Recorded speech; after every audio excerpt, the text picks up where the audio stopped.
And we're back. BSJ, game one of wrap. We're not quite ready for game number two. Teams getting their breaks in.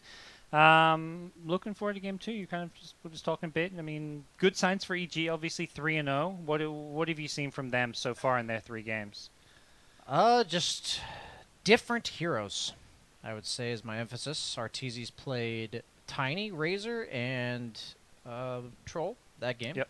I think the biggest thing about EG in the past has been that they get figured out.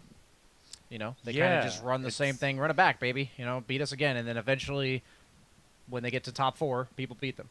Yeah, and it's crazy because they get criticized a lot. I mean, Bulba, the coach, gets criticized a lot, but like they're getting top 2 pretty much, well, both majors, and it's like, well, almost any other team would be super happy with that. Yeah, I think it's like taking a leap of faith, though, because it's like, at some point, I think everyone takes, like, they use certain crutches, you know, that keep them up. And I think for EG, the way they draft so consistently is almost a crutch in the sense that it does, since they're so good, like, individually, they're going to get top 3, probably top 4, if they play that way. But if they want to win the whole thing, they're going to have to step it up in terms of versatility. Yeah.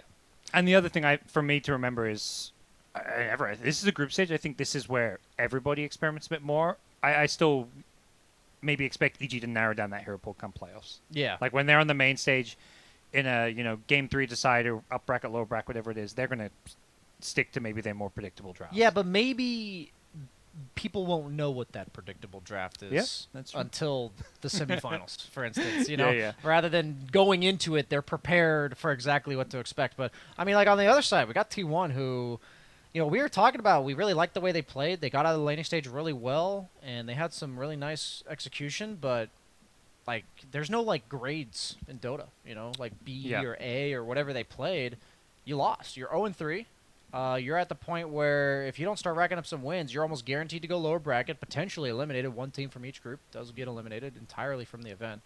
I don't think they're going to be that team. I think they're definitely better than last, but this is a type of team where I think they're going to need some momentum. I did with players like 23 Savage, just the young guns who, let's be honest, they feast off of confidence. Outside of Cuckoo, it's the player's first TI. Yeah. I mean, for Y1 and Zephyr, the first time Indonesian players have been at TI. I mean, it's a big deal for them representing their country. And yeah, it's a group stage. You're not playing in front of a crowd, but it's a ton of pressure. And I think every loss compounds that pressure pretty drastically, right? Because every loss is another win that you'll have to get back to 50%. So it's like suddenly that, like, okay, now we have to win 3 games in a row. Okay, 4 games in a row. More and more seemingly impossible feat to accomplish. Yes, they've faced some tough teams so far, so you have to take that into account. But I just want to. I feel like there's just not the whole picture. Based on what I've seen from them. Like, they've got a lot of the good parts that I think a lot of teams don't even have. Like tier 1 like tier 1 level play on certain aspects of their game. But even just like Carl going for the coil on Abed on the side while Arteezy's doomed, they're like not judging properly that this is how many resources we have to delegate to killing this one person. And that kind of stuff that's going to cost you games, honestly. And I'd say also for T1 fans, don't despair. Like, there have been countless times where teams have started at TI and gone like 0-6 on day 1.